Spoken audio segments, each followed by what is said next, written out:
যুবক, কারো মনে কষ্ট দিয়েছ, সে যদি তোমাকে রিপিট কষ্ট দিয়ে দেয় তাহলে তুমি বেঁচে গেলে। কথা বলেন না।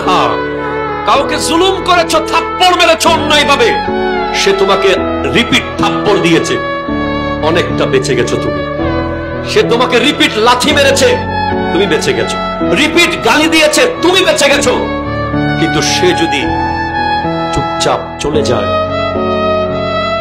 থাপ্পড় খেয়ে যদি চলে যায়, গালি খেয়ে যদি চলে যায়, যদি চুপচাপ মসজিদের জায়নামাজে এসে বসে আর যদি বলে আল্লাহ সবাই ছেড়ে দিলে তুমি তো আছো, খোদা কি কসম, এমন আযাব আসতে পারে, সে যদি তার রিভেঞ্জ নিত, প্রতিশোধ নিত, সে হয়তো আপনাকে মায়ের বদলে মারত, কাটার বদলে কাটত। কিন্তু যদি সেটা আল্লাহর আদালতে চলে যায়, তার বান্দার